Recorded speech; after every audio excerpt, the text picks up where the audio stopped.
신약 성경의 순서를 보면요, 마태복음, 마가복음, 누가복음, 요한복음 초반에 나오는 이 네 가지 성경을 공통된 단어가 있죠. 복음이라는 말이 들어가 있어요. 그래서 사복음서라고 이렇게 부릅니다. 그런데 그 사복음서 중에 세 번째로 들어가 있는 누가복음이 있는데, 이 누가복음에는 특별히 세 종류의 사람들에게 예수님께서 아주 관심을 갖고 접근하셨던 그런 증거들이 많이 나옵니다. 어떤 사람들이냐면 첫 번째, the least, 제일 비천한 사람들, 낮은 사람들. 두 번째는 the last, 나중된 사람들. 너무 늦었어. 내가 구원받기 너무 늦었어. 지금 와가지고 내가 어떻게 주님께 나를 낙원에 이르게 해달라고, 구원해달라고, 날 기억해달라고 어떻게 얘기할 수 있을까? 그러면서 나는 나중된 사람이라고 생각했던 사람들. 그리고 마지막은 the lost, 잃어버린 사람들.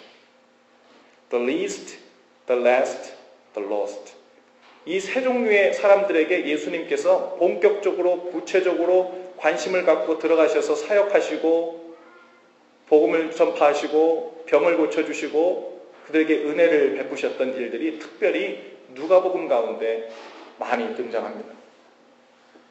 그래서 예수님이 끊임없이 관심을 갖고 찾아갔던 사람들이 우리가 잘 알듯이 어떤 사람들이냐면 죄인들이었고 이방인들이었고, 질병으로 인해서 당신은 부정한 사람이 되었어, 부정하다고 여김받았던 사람들, 그리고 나는 세상의 지위 가운데 아무것도 아닌 존재로 취급받던 사람들, 바로 그 사람들이 예수님의 관심 대상이었습니다.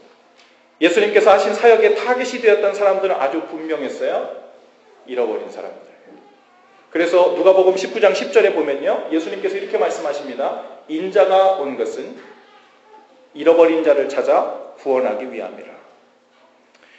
이러한 예수님의 행보에 관해서 불만을 품은 자들이 있었습니다. 예수님 당시에 사회적으로 종교적으로 지위가 높았던 사람들, 다른 말로 하면 스스로를 하나님께 관심 받을 만한 자들이라고 여겼던 사람들, 다시 말하면 자신들을 잃어버린 사람들이라고 여기지 않았던 사람들, 대표적으로 바리새인들, 서기관들, 제사장들이었습니다. 그들이 예수님의 그러한 행보에 불만을 품고 이렇게 물어봅니다. 누가복음 5장 30절에 이렇게 물어봐요. 바리새인과 그들의 서기관들이 그 제자들을 비방하여 이르되 너희가 어찌하여 세리와 죄인과 함께 먹고 마시느냐? 하고 이렇게 물었어요. 그랬더니 예수님께서 이렇게 대답하십니다. 건강한 자에게는 의사가 쓸데없고 병든 자에게라야 쓸데있나니 내가 의인을 부르러 온 것이 아니요 죄인을 불러 회개시키러 왔노라. 이 무슨 말입니까? 서기관들, 바리새인들, 제사장들, 그들을 예수님께서 인정하시는 의인이라고 공식적으로 말씀하시는 거예요? 그렇지 않죠. 지금 비꼬아서 말씀하시는 거예요. 너네는 스스로 죄인이 아니라고 생각하잖아. 의인이라고 생각하지? 그러니까 너에게는 영적인 의사가 필요 없잖아. 너희는 문제도 없으면서 죄도 없으면서 문제가 있다고 생각지도 않으면서 왜 구원자가 필요하고 왜 메시아가 필요하고 왜 나에게 관심을 가져달라고 기분 나빠해? 저기 가면 죄인들이 있고 세리들이 있어. 걔네들은 문제가 있대. 아주 심각한 문제가 있대. 그리고 구원자가 필요하고 메시아가 필요하대. 심각한 영적인 질병에 걸려서 영적인 의원이신 예수님께서 고쳐주시지 않으면 살 수 없다고 고백한 사람들이야. 그래서 나는 그들에게 가는 거야. 구하니까, 필요하다고 하니까. 여러분, 감사한 일은 여기 모인 우리는 적어도 스스로가 병든 자들이라는 것을 아는 줄로 믿습니다. 우리 옆에 있는 분들 한번 보세요. 모두 중병에 걸려가지고 이곳에 온 사람들이에요. 얼굴색이 별로 좋지 않죠? 병든 사람이 얼굴을 하고 있잖아요. 예쁘게 화장을 하고 옷을 잘 차려 입었다고 해서 병이 치료되고 가려질 수는 없어요. 우리 중에도 어떤 분들은 살고 싶은 마음조차 모두 내려놓고 싶을 정도로 어쩌면 심각한 인생의 문제, 죄의 질병, 마음의 깊은 상처와 절망 가운데 바로 그 상태에서 오늘 주님 앞에 나온 the least, the last, the lost. 바로 그 사람들이 오늘 이곳에 앉아 있을 수 있습니다. 여러분, 교회는 자신이 철저히 병든 자임을 알고 고백하는 사람들이 모이는 곳이에요. 병든 자들, 자신을 아무것도 아닌 존재로 여기는 사람들, 자신을 가장 비천한 존재로 생각하는 사람들, 자신을 세상에 나오자라고 찌질이라고 생각하는 그런 사람들이 복음을 듣고 은혜로 하나님의 자녀가 되어서 새로운 삶을 시작할 수 있는 그곳이 바로 교회, 주님의 품입니다. 그런데 그런 교회가 교회답지 않게 될 때가 있어요. 주님의 교회가 정작 주님과 상관없는 사람들의 모임으로 전락하는 때가 있습니다.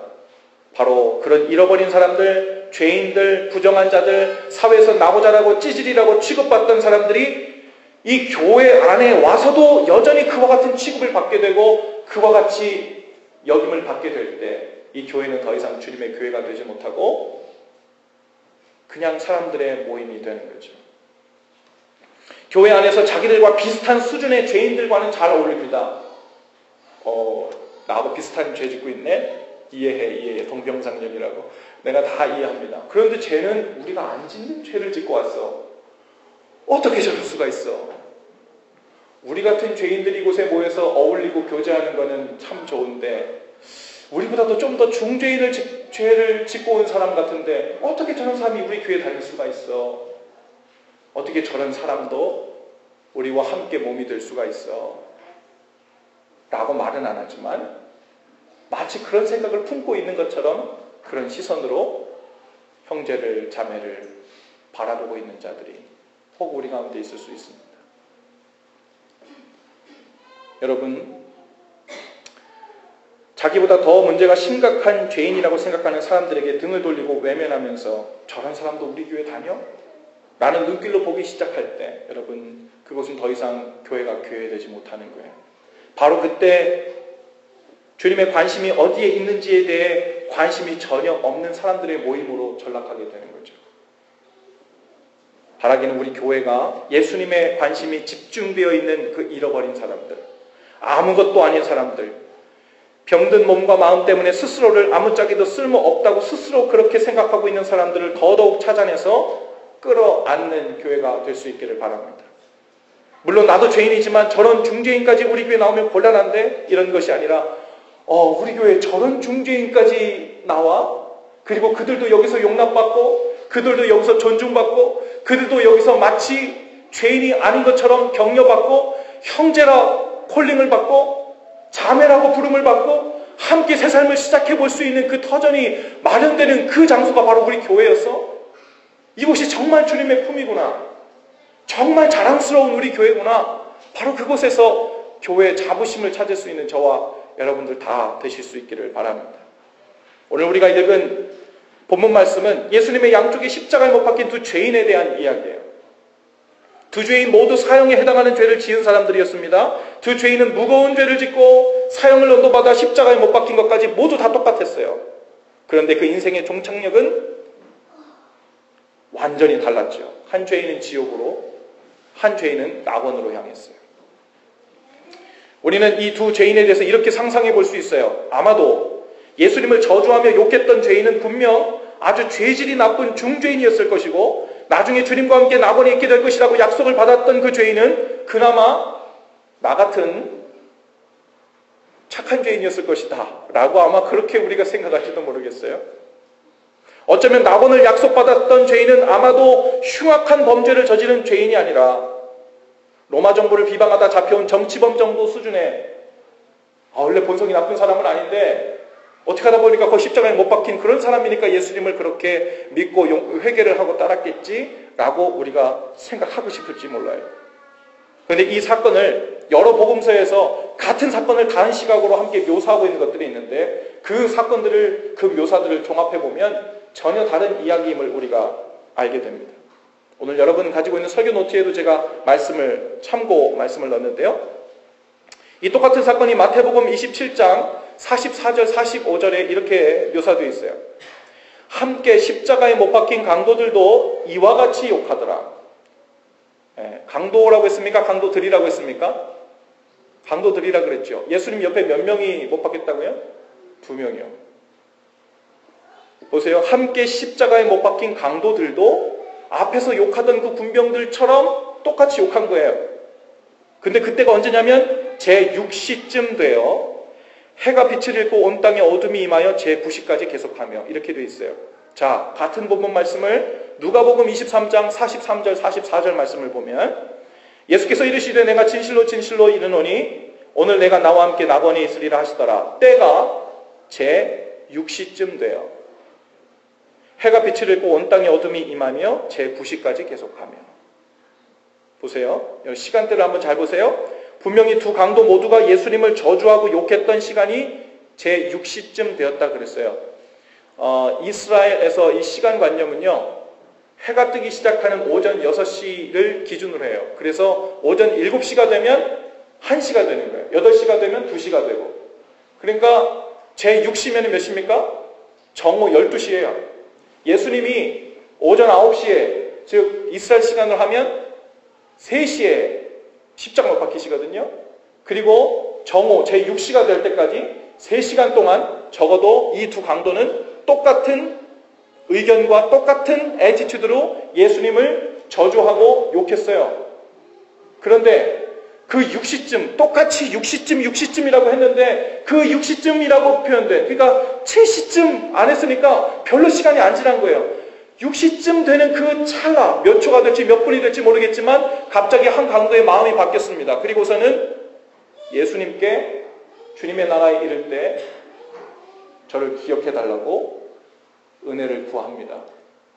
그리고 예수님께서 내가 진실로 내게 이르노니 네가 오늘 나와 함께 낙원에 있으리라.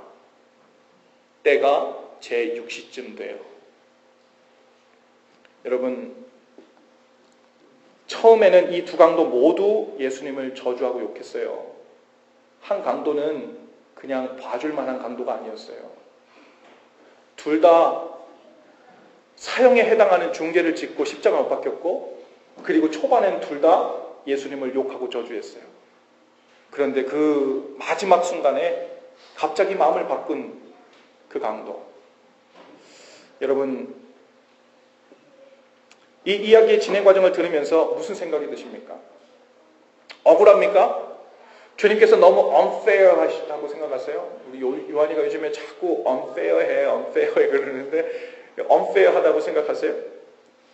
아니, 어떻게 교회도 안 다니고 11조도 안 하고 봉사도 안 했던 정도가 아니라 몇 초 전까지만 해도 예수님을 비방하고 조롱하던 그 흉악한 범죄자가 죽기 전 그 마지막 순간에 예수님 저를 기억하소서 라는 말 한마디 했다고 갑자기 천국을 약속받을 수 있단 말인가? 놀랍죠? 그런데 이 놀라운 사실이 그동안 주님께서 우리에게 계속해서 말씀하셨던 하나님의 크신 사랑이라는 거, 놀라운 사랑이라는 거, 그것이 복음이라는 거, 그런 말도 안 되는 unfair처럼 보이는 그런 사랑을 우리도 받았다는 거예요. 할렐루야. 그 사랑이 바로 우리에게 임한 사랑이에요. 우리가 받은 사랑은 그냥 받을 만한 사랑이 아니고 우리는 중죄인들보다 덜 죄를 지어가지고 그나마 낙원에 이를 수 있을 만한 자격이 어느 정도 돼서 그런 것이 아니라 둘 다 예수님을 저주하고 욕하다가 한순간 주님 제게 은혜를 베푸소서, 저를 기억하소서, 이 한마디 때문에 영원한 천국을 약속받는 엄청난 말도 안 되는 하나님의 이런 은혜의 선물이 우리 가운데 임하게 되는 거. 여러분, 그래서 우리 이것을 복음이라고 얘기해요. 이런 말도 안 되는 한량없는 사랑을 우리에게 부어주셨다고 어떻게 이럴 수 있어요? 창조주 하나님께서 말도 안 되는 아직 죄인되었던 우리에게 어떻게 이렇게 말도 안 되는 은혜를 베푸실 수가 있어요? 실제로 십자가에서 그 일이 일어났고 실제로 우리에게 그 일이 일어났어요. 이 강도야말로 나중된 자, 잃어버린 자, 가장 작은 자의 모델입니다. 회개하고 돌이키기에는 너무 늦어버린 자로 분류될 것 같은 사람들, 즉 나중된 자예요. 하나님의 은혜를 받을 자격이 전혀 없는 것 같은 바로 잃어버린 자입니다. 나중된 자, 비천한 자, 부정한 자, 잃어버린 자의 상징이 바로 이 강도예요. 이 죄인이에요. 그런데 염치 없지만 그 마지막 순간에 예수님께 은혜를 구했을 때 어김없이 하나님의 은혜가 이 강도에게 영원한 생명을 약속하는 것으로 임합니다. 여러분은 정말 하나님의 은혜를 믿습니까? 하나님의 이 복음을 믿으세요? 어느 정도 믿으세요? 우리가 받은 은혜가 정말 거저받은 말도 안 되는 선물이라는 것을 여러분 믿으십니까? 그러면 오늘 말씀을 읽으면서 아, 그렇지. 하나님은 원래 그런 은혜의 선물을 주시는 분이시지 하고 끄떡끄떡도 해줘야 돼요. 그게 아니고 아니 어떻게 이럴 수가 있어 하고 unfair하다는 느낌이 들다면 우리는 어쩌면 우리 마음속 깊은 곳에 나는 그래도 이런 중재인들보다는 더 은혜 받을 자격, 천국 갈 자격, 하나님 자녀 될 자격이 있는 중한 죄를 짓지 않은 죄인들 범주에 들어간다고 스스로 착각하고 있을 확률이 높습니다. 죄 용서함 정도가 아니라 영원한 낙원을 허락받은 거예요. 조건은 주님의 은혜를 구하는 자예요. 저요. 제가 받고 싶어요. 저도 천국 가고 싶어요. 저도 이 십자가에서 평생 남들을 괴롭히면서 살인까지 저지르면서 어쩌면 그보다 더 흉악한 범죄를 저지르면서 살았지만 영치 없지만 이 마지막이라도 주님께서 그 나라에 임하실 때 저를 좀 기억해 주실 수 있을까요? 라고 자요 하고 영치 없는 손을 들었을 때 주님께서 뭘 줬다고요? 낙원을 허락하셨다고요. 그것이 우리에게 주어진 하나님의 은혜예요. 그것이 복음입니다. 여러분, 바로 우리가 이 강도들과 같은 처지 아닙니까? 회개하고 돌이켜 구원에 일으키는커녕 이렇게까지 망가져버린 삶에 과연 정말 회복할 수 있을까? 그렇게 생각하면서 지금 와서 돌이키기에는 너무 늦어버렸을 것이라고 생각이 되는 인생들 우리가 많이 살아왔잖아요. 그러나 하나님 앞에서 너무 늦은 때는 없습니다.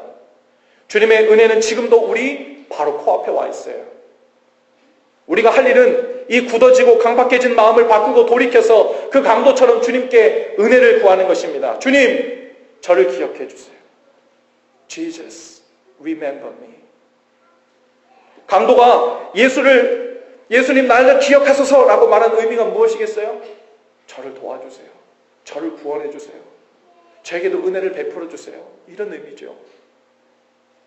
저를 따라서 한번 연습해 봅시다. 주님, 저를 기억해 주세요. 주님, 저를 도와주세요. 주님, 저를 구원해 주세요. 여러분, 우리가 할 수 있는 것은 주님을 향해서 주님, 제게도 은혜를 베풀어 주세요. 저를 도와주세요. 라고 고백하는 것. 여러분, 이것이 하나님께 우리가 할 수 있는 전부예요. 나는 그 외에도 뭔가 좀 하고 있는 것 같은데 그런 생각이 드십니까? 오늘 예배 일찍 와가지고 봉사도 하시고 또 오늘 예배를 위해서 섬기기도 하시고 차량 운행이 필요하신 분들은 일찍 오셔서 라이드도 주시고 음식 준비도 하시고 많은 일들을 통해서 하나님을 섬겨가고 있다고 우리가 생각하죠. 맞습니다. 그런데 그것은 그 일을 통해 우리가 하나님의 은혜를 받을 만한 자격을 갖추어서가 아니라 그러한 섬김과 우리의 노력이 아무것도 없을 때 주님 도와주세요 라는 그 말 한마디에 이미 우리는 하나님의 자녀가 되었고 영생을 허락받았어요. 그 말도 안 되는 은혜를 받은 자로서의 리스판스로, 반응으로 우리는 주님을 섬기고 주님의 말씀대로 사람들을 사랑하고 또 그들을 마음에 용납하고 용서한 일들이 우리 삶 가운데 비로소 시작된 거예요. 그것은 내가 하나님께 은혜를 받을 자격을 갖추기 위해서 하는 일이 아니라 이미 받은 은혜가 너무 염치 없어서 하나님의 그 놀라운 은혜, 먼저 베풀어 주신 그 사랑에 반응하는 삶으로 우리가 섬기는 삶을 시작하는 거예요. 여러분, 지혜로운 사람은 주님께 시간을 정해놓고 은혜를 구합니다. 새벽에 나와서 주님 앞에 기도할 수도 있어요. 새벽마다 주님, 제가 하루가 피곤하지만 주님, 제가 매일 아침 시작할 때 주님, 오늘 하루도 Lord, have mercy on me. 제게 은혜를 베풀어 주세요. 주님, 오늘도 저를 기억해 주세요. 주님, 오늘도 주님의 도움이 필요합니다. 주님께 은혜를 구하고 시작하는 거예요. 예배당에 오지 못하더라도 혹 집에서라도 시간을 정해놓고 아침에 일어나 침대에 무릎 꿇고 앉아서 주님, 오늘도 저를 기억해 주세요. 주님의 은혜를 저에게 허락해 주세요. 이게 별것 아닌 기도 같죠? 이런 기도 해보신 분이라고 제가 손들어 보라고 하진 않겠어요. 하지만 일이 결코 쉽지 않습니다. 일을 하려면 먼저 뭐부터 믿어야 되는 줄 아세요? 내 방에 아무도 없을 때 하나님께서 내 기도를 듣고 계시다는 것, 그리고 이곳에 나와 함께 계신다는 것을 믿을 수 있어야 침대 위에 무릎을 꿇을 수 있어요. 그리고 그 위에서 많은 말이 아니더라도 한마디 주님 저를 도와주세요. 저를 기억해 주세요. 이 말을 하려면 주님을 향한 신뢰가 전제되지 않으면 그 많은 날을 자고 일어났음에도 불구하고 내가 혼자 있을 때 주님 이곳에 나하고 함께 있을 거라고, 내 기도를 기다리고 있을 거라고 그런 생각을 해본 적이 없었던 거예요. 우린 정말 주님을 믿는 자입니까?